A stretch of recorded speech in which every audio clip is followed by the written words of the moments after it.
Então, como a gente já conversou, os antecedentes das reformas, né, religiosas, eles são muitos, tá? Esse abismo cultural, esse abismo da própria vivência, né, do cristianismo entre a população e a Igreja Católica, um despreparo do clero, uma disputa de poder político, tá? Entre o clero e a igreja, tá bom? Entre príncipes, onde você não tem ainda uma região unificada entre príncipes e igreja, uma ampla discussão de formas de ideologias cristãs. Então, que ideologia seria a correta? Qual ideologia deveríamos utilizar? A venda de cargos eclesiásticos que davam um grave problema e gerava, né, o despreparo do clero, né, nessa população. E uma comercialização da fé, tá? Você vende o perdão, você vende um pedacinho no céu, e essa venda, ela era permitida pela Igreja Católica, tá? Deixando bem claro isso. Era uma venda permitida, que é aquela ideia, né, de você ser salvo pelas suas obras, então você poderia pagar de uma certa forma, né, pela sua salvação, mas não de forma tão grosseira como acabou acontecendo aí no século XVI, no final do século XV para o XVI. Você tinha literalmente comerciantes sentados em uma bancada, assim, vendendo o seu perdão por prata. Eles diziam que quando a prata, né, batesse lá no fundo do cofrinho, que a sua alma seria libertada e que o seu pecado iria embora. Então isso já vira, né, uma questão complicada, né? Então, enfim, a gente já viu esses antecedentes e viu que o século XVI está vivendo aqui uma forma bem complicada mesmo de se manter essa igreja da forma que ela estava sendo mantida, tá? Então, em 1517, vem um grande rompimento da unidade cristã, tá? O que vai acontecer? Em 1517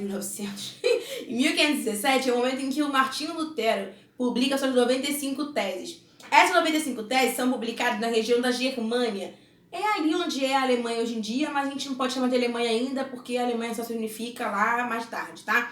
Então, na região da Germânia, o Lutero, que é um monge agostiniano, lembrando que monges agostinianos vêm daquela teoria, né? Vêm daquelas ideias ainda bem um pouco apegados, né, às ideias de Platão e tudo mais, as ideias que servem para a igreja, é óbvio, tá? Então, ele é um monge agostiniano, tá? De uma ordem que tá ali prestando atenção bastante nessas ideias neoplatonistas e tudo mais, e ele, em 1517, vai publicar 95 teses, que seriam 95, vamos dizer, reclamações, tá? Objeções à Igreja Católica.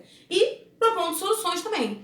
Falando, olha só, não dá para comercializar, temos que nos preparar mais, não podemos vender os cargos da Igreja Católica, a Igreja precisa criar seminários, criar, enfim, estudos e mecanismos para a gente tentar fazer com que a gente não perca totalmente o controle. Olha como perdemos o controle, tem pessoas na rua vendendo o perdão por uma moeda de prata, a gente perdeu o controle. Então as 95 teses é o Lutero criticando a mercantilização da fé, né, comercialização da fé, e principalmente o comércio de indulgências, tá? Que vai até haver uma tentativa da Igreja Católica. A Igreja Católica, ela tenta segurar esse comércio, mas ela não consegue, tá? Esse comércio, ele vai virar de uma forma absurdamente grande, tá bom? Eu com meus resumos aqui, eu sempre tenho um resumo perto de mim. Mas enfim, as grandes críticas eram essas, tá? E a ideia do Lutero não é nesse início aqui, fundar uma nova religião. Ele não publica 95 teses já falando, vou criar uma religião nova, você é o hit. Não é isso, tá? O Lutero, ele tá tentando mostrar para a Igreja Católica o que a gente precisa mudar por dentro. Então, vamos mudar por dentro. Vem cá, muda comigo, vem cá. Vamos fazer um concílio, vamos discutir, vamos mudar. A Igreja Católica obriga o Lutero a ir a público e dizer que tudo o que ele publicou era mentira, que nada daquilo estava valendo e tudo mais. O Lutero se nega e ele é excomungado, ou seja, expulso da Igreja Católica, tá? Essa excomunhão acaba levando o Lutero a uma revolta. E, sinceramente, o cara tá indo lá alertar, vamos dar uma pensada aqui junto e tudo mais. Você vai lá e expulsa o Lutero. Quando ele é expulso, ele vai receber apoio, né, por uma grande parte dos príncipes germânicos. Aí esse príncipe germânico eu vou explicar daqui a pouco. Ele recebe uma grande parte, um grande apoio, né, desses príncipes germânicos e acaba fundando uma igreja baseada nas suas ideias teológicas de, enfim, salvação pela fé e tudo mais, tá? Só um ABS aqui. Os príncipes germânicos vão apoiar o Lutero, principalmente, lembra que eu falei pra vocês aqui que um dos problemas era a disputa de poder? Então, a Igreja Católica, ela tinha um poder enorme nessa população, tá? Então, ela controlava grande parte desse território, grande parte das terras. Isso atrapalhava o comércio e atrapalhava o desenvolvimento dessa galera, né? Desses príncipes germânicos. Então, eles queriam se livrar um pouco desse domínio católico e também queriam viver outras formas de religiosidade. Lembrando que nada é só econômico aqui, tá? Nada é só econômico.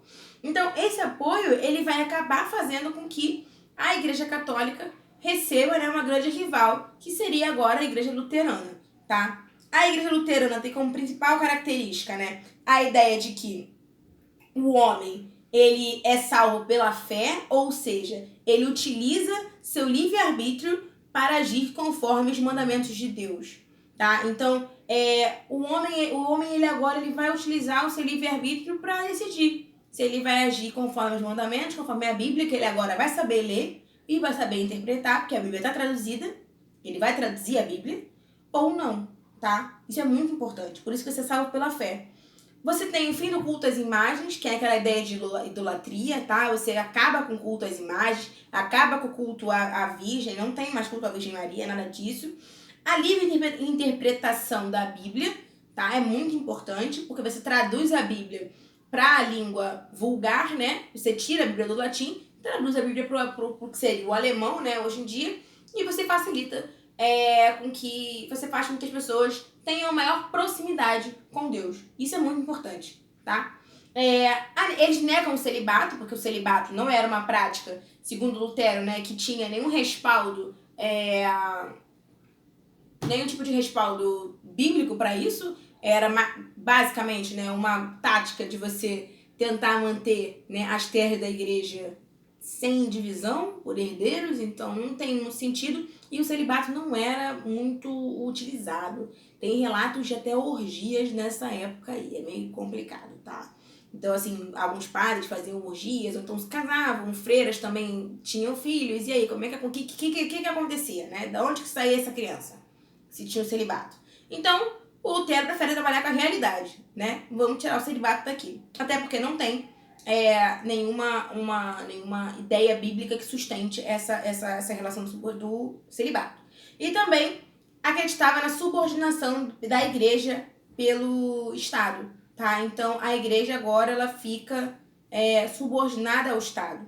Não quer dizer que o Estado vai mandar na igreja, mas quer dizer que a igreja não vai mais influenciar e mandar no próprio Estado, tá? Isso é muito importante. Em 1555, depois de alguns conflitos aí que rolaram, você tem a Paz de Augsburgo, tá? Que você determina, vamos dizer, uma certa liberdade religiosa, tá? Então, cada príncipe poderia escolher qual religião, qual tipo de religiosidade o seu domínio, né, viveria, tá? É uma certa liberdade porque a própria pessoa ali, vamos dizer, o camponês, ele não tem uma liberdade tão grande para escolher qual é a religião que ele vai seguir. Mas, enfim, a gente já tem um iniciozinho ali de uma tentativa de vamos entender a diversidade religiosa, tá?